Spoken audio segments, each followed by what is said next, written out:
Meu nome é Jordano Gil, eu sou cineasta, roteirista e historiador da arte.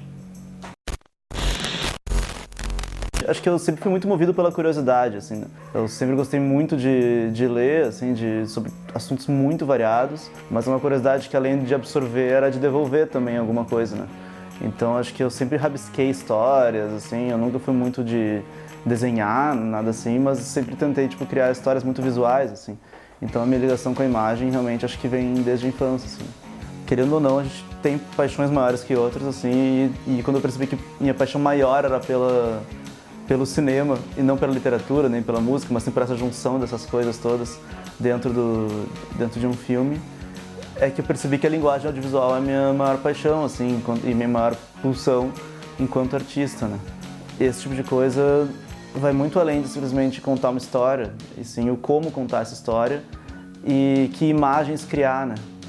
Então essa ideia de uma obra de arte, um filme, como uma cristalização de vários movimentos é o que é a maneira como eu enxergo, assim. Eu acho que ela organiza uma realidade que é caótica, uma realidade que tem muitas coisas acontecendo o tempo inteiro, no mundo inteiro, mas ele organiza, recorta e reorganiza isso dentro de um universo em que é possível controlar o que se vê, como se vê.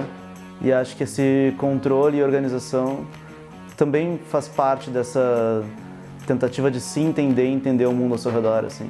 Que eu acho que talvez algumas pessoas busquem na religião, outras pessoas busquem no misticismo, outras buscam na ciência, e acho que eu sempre busquei muito no cinema. Em outras formas de arte também, mas principalmente no cinema.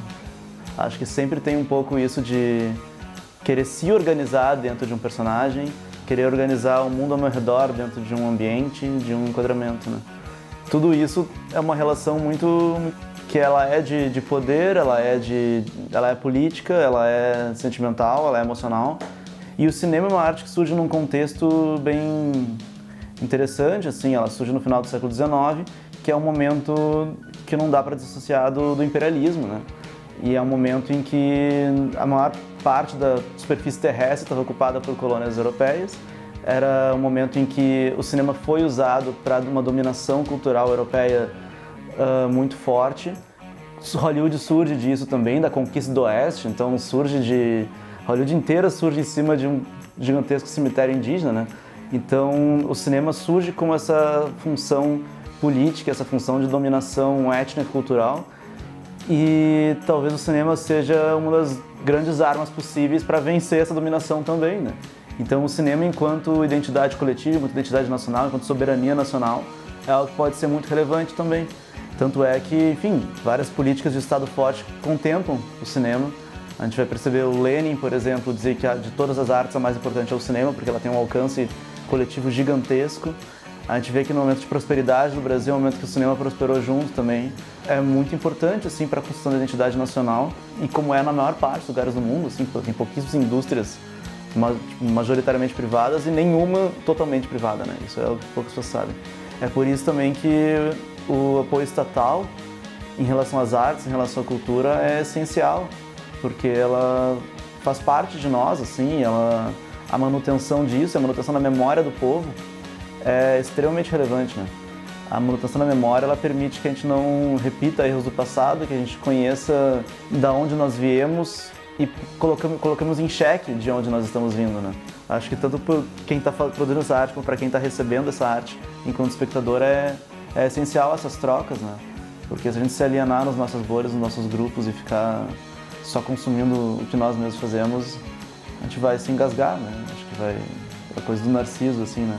E também uma consciência também do privilégio, assim, tipo, das condições que a gente tem de fazer cinema, assim, né?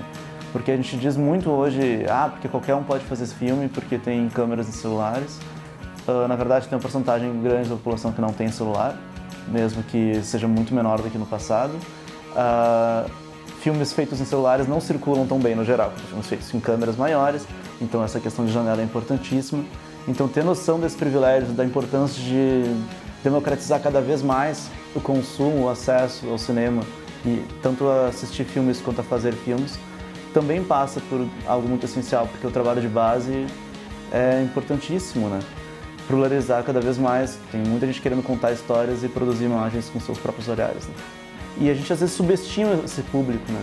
às vezes um público que a gente acha que jamais vai se conectar com um filme francês, um filme polonês, um filme coreano, esse público acaba se identificando quando tem acesso a esse filme.